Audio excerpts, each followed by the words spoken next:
So this evening, it's about 11 o'clock at night, brought the bike to work and we're going to do an oil change. So this is a 2018, if you haven't been following the videos, 260. Doing an oil change, we've got to get it running. Run it, warm it up so the oil is warm, according to the owner's manual, and then let's attempt an oil change.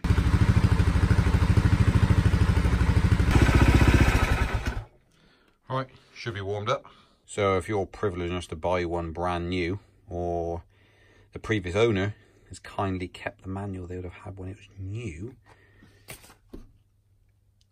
3.1 gives you the service and maintenance section. Engine oil needs to be replaced every 15 hours and the level inspected every 2.5. Engine oil filter every 15 hours. Now I haven't done 15 hours, but because it's running in, I'm going to replace it this time as well. So you'll get to see the engine oil filter replacement, which is supposed to be a bit tricky apparently. I did order some grease, but it hasn't come. Talk about that later, so that might make that a bit difficult. And there's a strainer screen, which is inspect. And so you might need to clean if necessary. There is no replacement on that screen. As far as I know, it's a metal mesh. Just clean it out if it's got bits of dirt in it, I suppose. Some bits of metal and things like that. So engine oil, oil filter. I'm going to look at all those three today. And we'll do replace, because it's running in period. But otherwise, that's what you should be doing. So here is the oil change. So remove the oil filter cap and etc, etc. To drain it, you obviously, when you're expecting it, you run it for 3 minutes. And let it stand for 3 minutes. So what we're going to do, this is the drain plug. So we're going to remove that, place an oil drain pan under the engine, remove the drain bolt, left crankcase cover, completely drain, make sure the sealing washer is in good condition, and reinstall the drain bolt, tighten the drain bolt to specified torque. There's the torques for those of you who need to know it. Pour recommended engine oil slowly through the hole, oil filler hole. Specified engine oil, there you go. And that's the capacity after oil filter change, which is what I'm going to do. So it'll be 0.44 litres. So there we go. Then you've got the bolt retaining plate, retaining plate and the bolt. So the retaining plate's here and the bolt's there. And this is the cover, oil filter cover. O-rings, oil filter and spring. I'm doing this for you guys' benefit so you can see it in case you haven't got a manual. Oil filter change. Remove the left crankcase, so we need to go to page 449 for that. Remove the oil filter cover, retaining plate, bolt and plate. Remove the oil filter. And this is the reinstall. And this is where I was talking about grease. To grease the spring, which is this spring here. Apply grease to the oil filter spring and filter side. Install the spring into the new oil filter.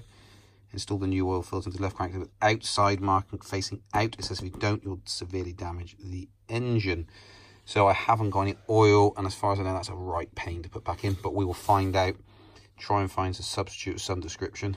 Not sure what yet, but there we go. So in case you want to have a look, and that's the screen for the oil filter.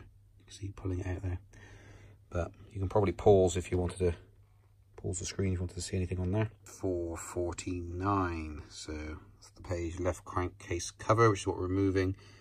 You have to remove those connectors, which on mine are covered. They don't look like that. They're covered with a sheath to keep the water out as much as possible. Remove skid plate and drain engine oil, which you're already doing. Disconnect those 2 connectors. Remove the gear shift pedal. And there's the bolts that you need to undo. Drain bolts, sealing washer bolts, left crankcase cover. There we go.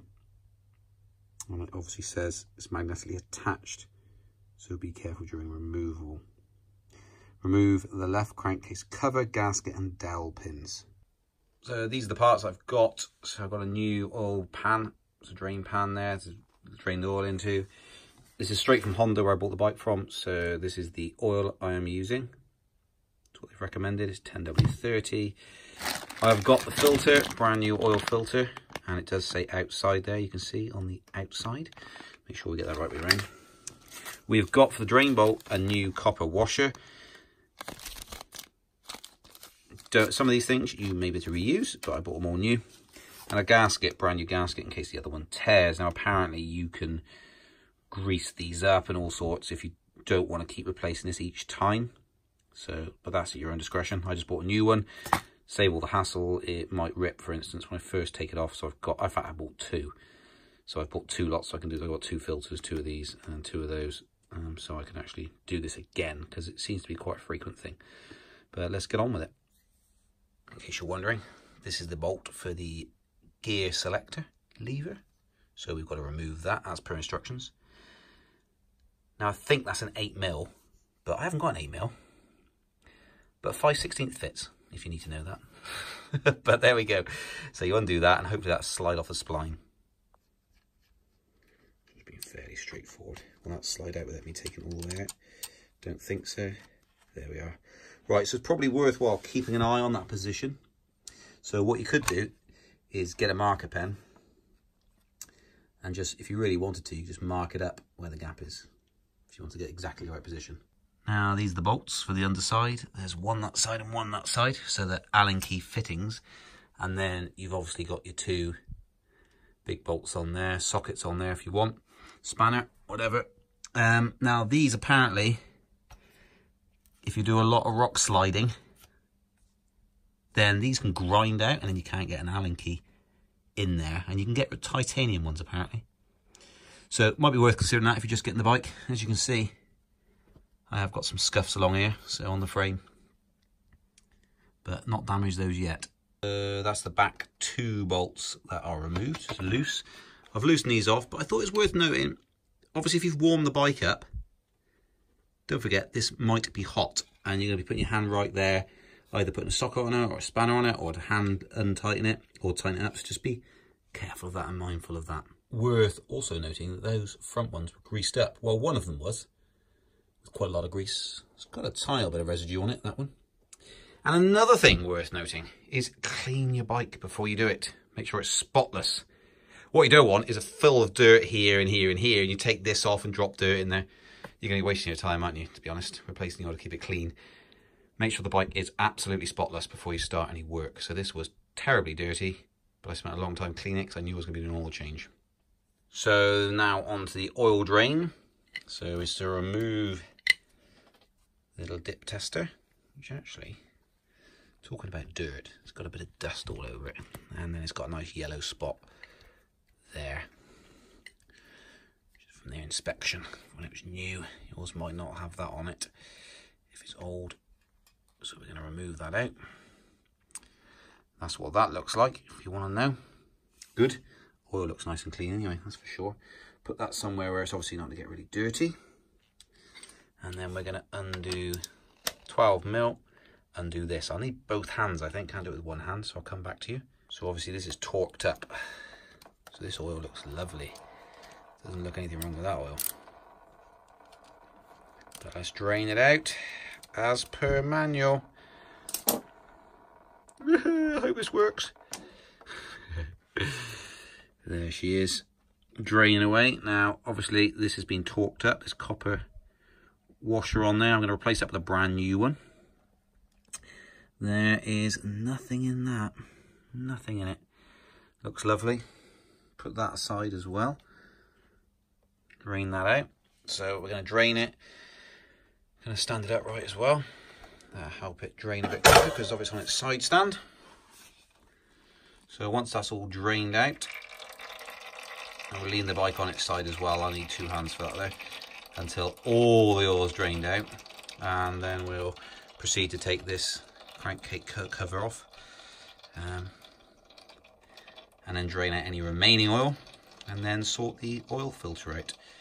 And notice I haven't disconnected those connectors yet. I'm not sure what the significance of that is, but I will do it. Right, back in a minute once it's drained out. So these bolts here are 8mm. That's them all taken out. You'll notice that one of these is hidden in here, so you need to bend this out to reveal it. Obviously don't bend it too far, because it'll weaken over time, but inexpensive part anyway.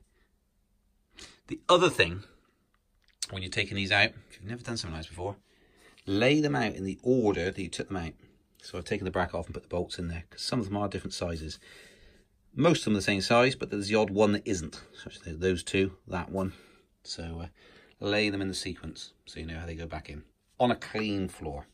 Another tip, You might find that this is absolutely solid stuck on because you've got a really old one or something else.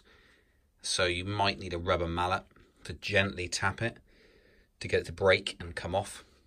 Obviously you don't want to smash it with a hammer because you're going to wreck it. So rubber mallet, or probably a wooden mallet to get away with as well, to pull it away if it's completely seized on. So as you can see, even though brand new and gently taken off, it's ripped the gasket. So you can get gasket sealer and stuff like that, but I'm just sticking by the manufacturer's recommendation here. I know there's workarounds, hence the reason I've got that, so I can just do a direct swap, direct replacement. But it looks as though I need to take this out here to better put that gasket on, because obviously it's sealed around that. So that needs to come out, put a new gasket on, clean this up properly from where the residue is, and reapply the new gasket. That at the moment is just resting very gently, so careful not to over tension these here. You don't want to damage the cables here at all. And now we're getting to the part that we're interested in to get the filter out. So you can see there's lines here. Take note of those and remove this bolt here and that retainer plate there, and then this should slide out. And taking off the pressure of this section here has actually allowed some more oil to drip out as well. But inspect the O-rings, make sure they're all clean. This is obviously pristine. I can't see any dirt on there. Might be a couple of black dots here. A couple of black dots are just wiped off. Just make sure that O-ring's all good, it's sealing up properly, etc, etc. And there is the oil filter. Now take note of the position it's in. Obviously it says outside on that side, so that's what I need to replace and get that out. So that's the filter out. You can see a bit of grubbing in there, a bit of gubbins. Now getting it out was not easy. It's actually too tight really for the casing between these two, so quite crazy. But I managed to get it out in the end with a little bit of pressure. But what's concerning me, of course, is putting it back in is going to be an interesting one because you don't want to damage the filter. So we'll do that in a minute. Now there are some things online, quick tips. So if you don't want the strain on these cables here, what you can actually do is lower the bike down to its right hand side, taking the pressure off, gravity's not pulling it down. Secondly, you can then actually refill the engine by pouring it directly in here rather than filling it through the filler. Just pour it straight in, because if you look at it, it's just going to go in through that hole straight into there anyway. So you can lay on its side and just pour fresh oil in, the right amount obviously, and then go from there. Right, let's fit this new filter. Here is the new filter. Lovely. Outside, don't mistake that. That would be a disaster.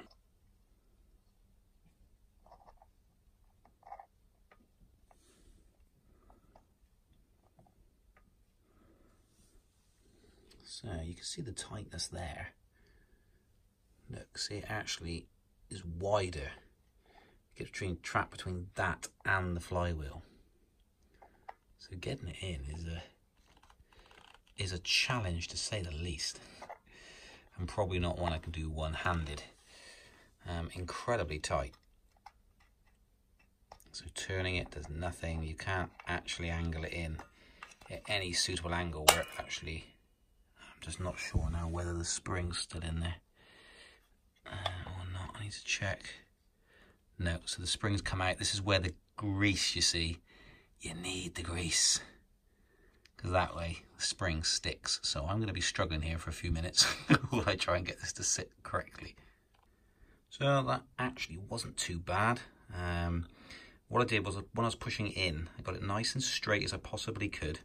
So obviously it's at a slight angle. I just slowly turn and push in slightly with a bit of pressure. Turn, push in, and it just slowly rotates through like a screw and just pops past that flywheel. So that was good. It was easier getting in than it was actually getting out. So yeah, it's a tight one. Don't get too frustrated with it, I would suggest. Just keep with it, keep your patience, keep your cool, and just work it until it eventually comes out. And the same going in.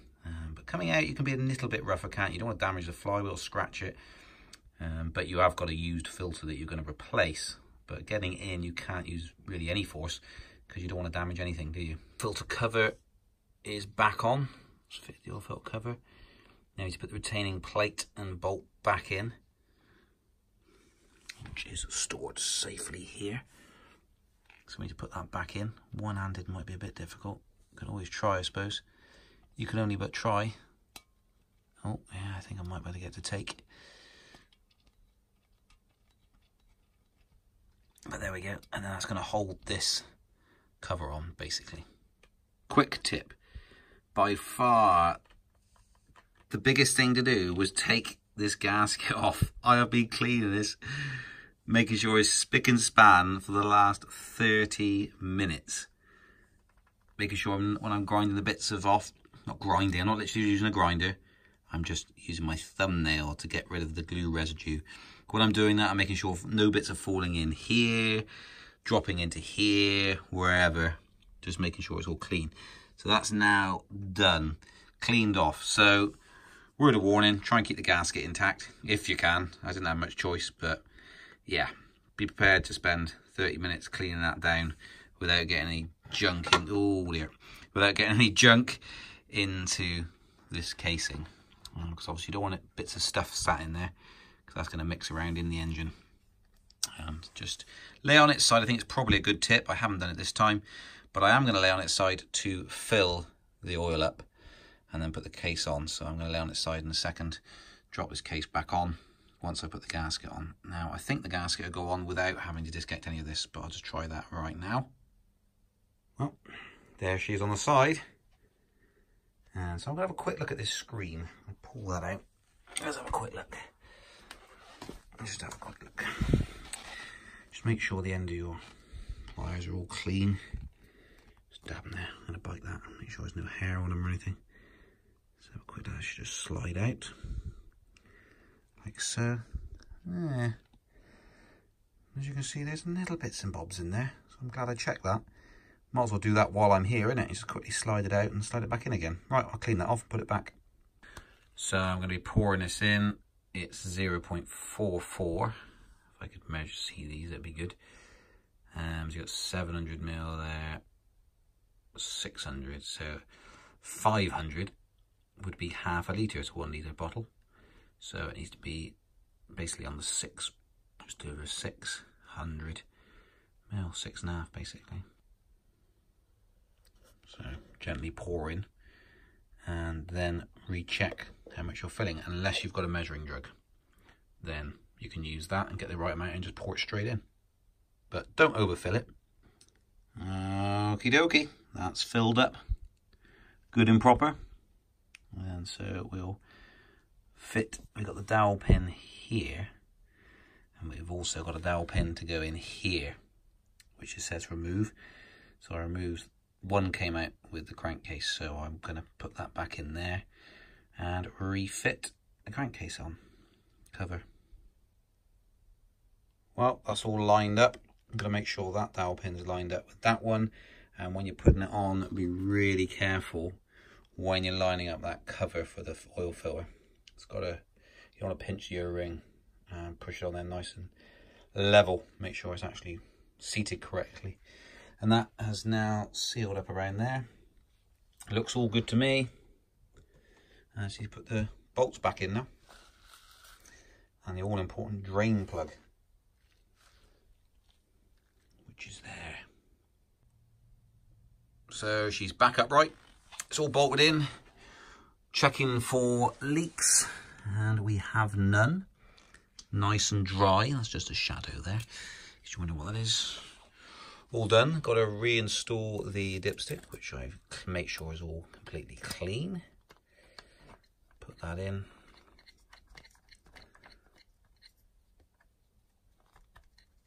One-handed again.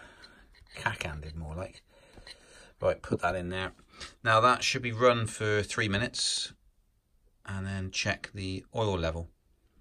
So just to make sure it's all okay. Of course, I've got to plug this back in. Can only disconnect one. I couldn't disconnect the other. Not sure what that was all about. Will not come out. So I gave up on that in the end. And obviously got to reinstall the sump, which I'll do in a minute. But I'll just run it, double check it. I'm going to check the dipstick now before it's been run. See what it says, just out of interest's sake. What's it like before it's warmed up? A bit awkward. All right. Okay. Ooh. What we don't really want is that. Kind of looks like it's above the upper level just slightly. So it's got to be fit focus between those two lines. See the top one and the bottom one. But I'll do what it asks and run it for a little bit.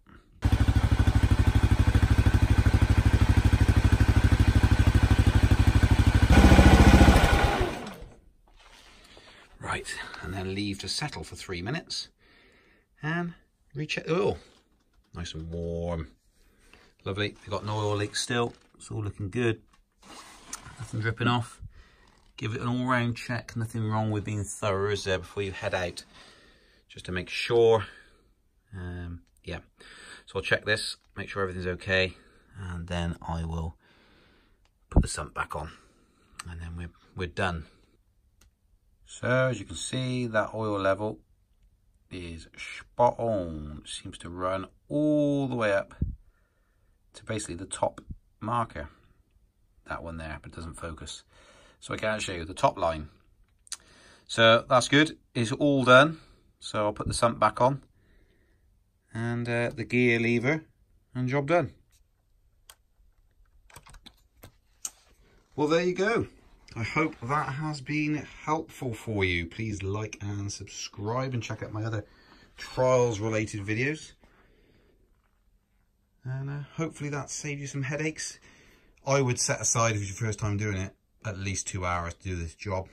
Make sure you got a spare gasket, a copper washer, and brand new filter, and some grease. And you should be all set.